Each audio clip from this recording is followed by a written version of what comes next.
कक्षा 10 गणित की पुस्तक प्रश्नावली 2.2 का जो पहला प्रश्न है उसका आज हम जो 6 नंबर का क्वेश्चन है उसे हल करेंगे। उसका हल किस प्रकार किया जाएगा, इसमें शून्यांक ज्ञात करेंगे और शून्यांक और गुणांकों दोनों की जांच करेंगे। जो बहुपद दे रखा है वो है 3x² माइनस x माइनस 4। हमारे पास जो बहुपद कौन सा है, 3x² माइनस x माइनस 4। ये बहुपद है, इसे हल करेंगे और इसके शून्यांक ज्ञात करेंगे। तो शून्यांक ज्ञात करने के लिए पहले हम जो अक्षर है उसके लिए पी अक्स बराबर 0 ये रखेंगे। जो 3x² माइनस x माइनस 4 बराबर 0। अब हम जानते हैं कि जो x है माइनस x, तो गुणा करने पर तो आने चाहिए 12। 4 और 3 को गुणा करेंगे 12, तो गुणा करेंगे तो 12x² और जोड़ने और तोड़ने पर ना आना चाहिए माइनस x। तो इसके लिए हम जानते हैं कि 4 और 3 को गुणा करते हैं तो 12 आता है और उनको घटाते हैं तो 1 आता है। तो यहाँ क्या करेंगे, 3x² माइनस x, 4 माइनस 3, वापस 4 माइनस 3 हो जाता है 1। 1 को वापस माइनस x से गुणा करेंगे तो 1 रहेगा, माइनस 4 बराबर 0।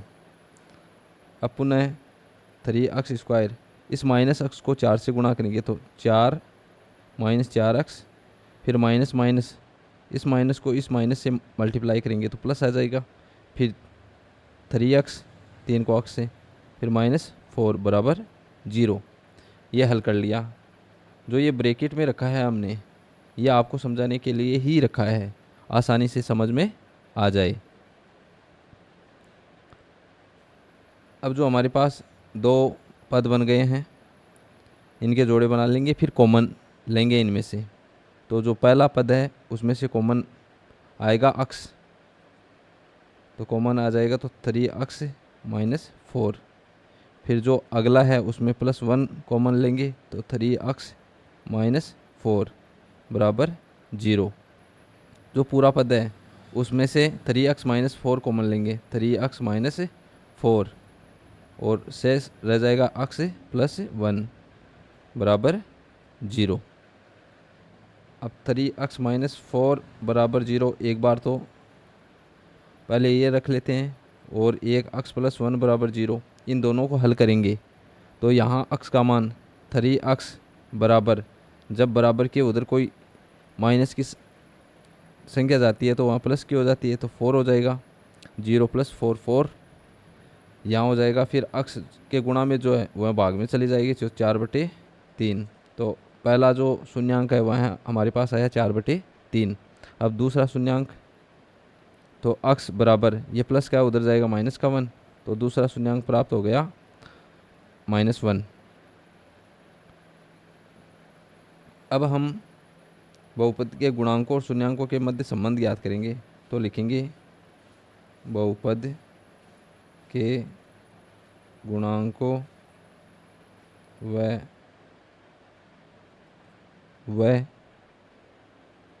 शून्यांकों के मध्य संबंध की जांच। तो ये जांच करेंगे, तो जांच करने के पहले योगफल ज्ञात करेंगे। तो शून्यांकों का योगफल, शून्यांकों का योगफल। तो योगफल के लिए हम जानते हैं दोनों शून्यांक उनको जोड़ देंगे। तो जो शून्यांक दे रखे हैं 4/3 प्लस -1, इनको जोड़ेंगे। तो हम जानते हैं 4/3 प्लस माइनस माइनस हो जाएगा 1। फिर इसे हल करेंगे। तो यहाँ हल करने का तरीका सीधा है, या तो इसके नीचे 1 लगाकर हल कर लो, या दूसरा तरीका है सीधा इस 3 को इस 1 से मल्टीप्लाई करो, तो 4 माइनस 3 हो जाएगा, क्योंकि 3 को 1 से मल्टीप्लाई करेंगे तो 3 आ जाएगा। तो 4 माइनस 3/3 जो हर है वह रख देते हैं। तो 4 माइनस 3 क्या हो जाएगा, 1/3। हमने जो 1/3 शून्यांकों का योगफल ज्ञात कर लिया है। फिर आगे b माइनस b/a, इसे भी ज्ञात करेंगे। तो जो दे रखा है, बहुपद दे रखा है, उसे देख लेते हैं। तो 3x² माइनस x माइनस 4, तो यहाँ x स्क्वायर का गुणांक a होता है वह 3 है, और x का गुणांक -1 है, और c 4 है। तो यहाँ माइनस b, तो यहाँ करेंगे माइनस b, x का गुणांक जो दे रखा है -1 है, बटे a का गुणांक 3 है। तो यहाँ प्लस माइनस माइनस माइनस क्या हो जाएगा, प्लस। तो 1/3 हमारे पास जो शून्यांक, इससे भी 1/3 आया है, और जो हमने शून्यांकों का योग किया वह भी 1/3 है। तो यहाँ तो बराबर है। अब कर लेंगे शून्यांकों का गुणनफल। शून्यांकों का गुणनफल बराबर होता है, तो शून्यांक दे रखे हैं। पहला शून्यांक है 4/3 गुणा, और दूसरा शून्यांक दे रखा है -1, तो -1। इन दोनों को मल्टीप्लाई करेंगे तो माइनस से मल्टीप्लाई होगा, तो -4/3 रह जाएगा। अब यहाँ c/a, इससे भी कंफर्म करेंगे। तो c का मान क्या है, c का मान हमारे पास दे रखा है बहुपद में -4, तो -4 अपॉन a का मान दे रखा है 3, तो यहाँ तो सीधा ही हल हो गया।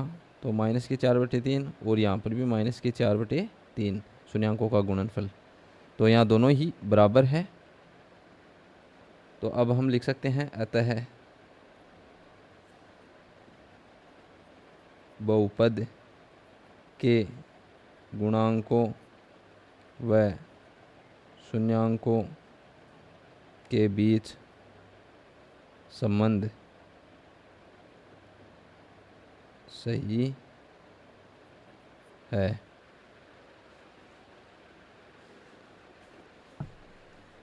इस प्रकार इस क्वेश्चन का आंसर कर लेंगे। और कंप्लीट आप किस प्रकार हमने किया है वह भी चेक कर सकते हो। पहले जो बहुपद दे रखा होता है उसे लिख लेते हैं, फिर उसे हल करने के बाद शून्यांक ज्ञात करेंगे। शून्यांक ज्ञात करने पर उनका योगफल, योगफल के बाद गुणनफल। इस प्रकार कर सकते हैं।